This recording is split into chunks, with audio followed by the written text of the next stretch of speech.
What is going on, Headliner Nation? Jake, Fantasy Headliners. More breaking news. No longer did we post the Aaron Jones video. It's now become official. Drew Brees is retiring at the age of 42 from the New Orleans Saints. 15 years to the day that he signed with the Saints. It was a cool video he put out on Instagram. His kids announced it. They're excited to be able to spend some more time with their dad going forward.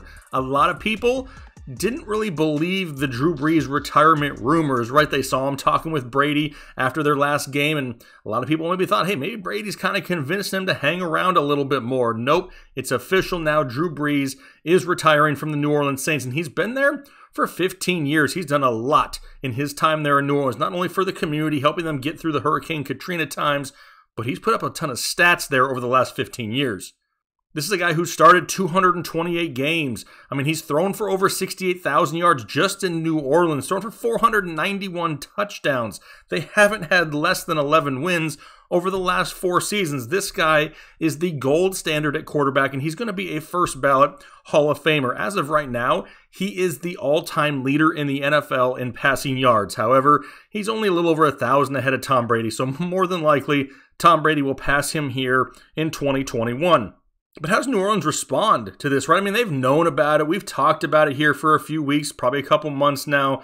They were kind of expecting it, but maybe they didn't really believe it. Well, now they got to figure it out. How do they respond? We really don't know, because they are in salary cap hell right now. They are already $10 million over the salary cap. They've lost Emmanuel Sanders, Jared Cook on his way out. Heck, the only quarterback as of right now that they have on their roster signed is Taysom Hill.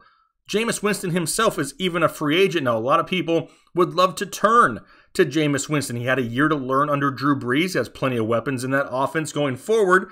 But what are they going to pay him with? Crab legs?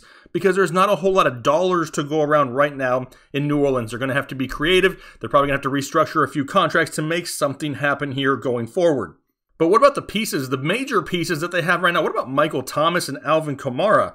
I mean, Michael Thomas with Taysom Hill under center is a solid fantasy wide receiver, right? Yeah, he's still going to go out there. Is he going to be the Michael Thomas from 2 years ago? No, he's probably not. He will get force-fed targets because as of right now, not a whole lot of other options in that offense, but defenses are going to focus on that also. He's still a high-end wide receiver 2, low-end wide receiver 1, with plenty of upside just due to the volume he's going to see. However, the ceiling will be capped with Taysom Hill if that's the way they go. As for Alvin Kamara, you can say the same thing, right? Because Taysom Hill, at times, is kind of going to have that Cam Newton effect where he calls his own number a lot more than Drew Brees would, or maybe even Jameis Winston, and that's going to take rushing opportunities and touchdown opportunities away from Alvin Kamara as well.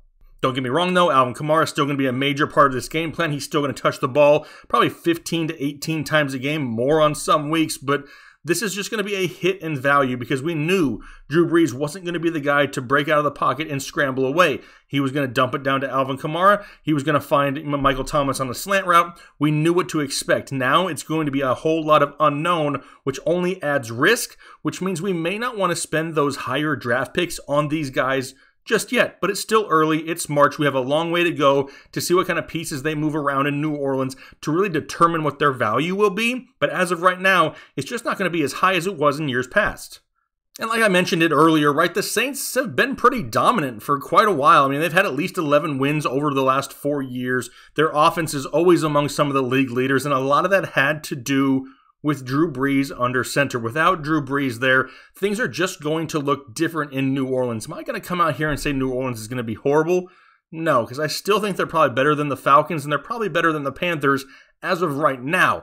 A lot of moving pieces are going to happen over the next coming months, and that could drastically change 100% after free agency in the draft, but it's something we're going to pay attention to here over the coming weeks. But we want to make sure we got this news out to you guys as quick as humanly possible because, like I said, Drew Brees at the age of 42, retiring from the NFL, no longer a member of the New Orleans Saints. And where do they go moving forward?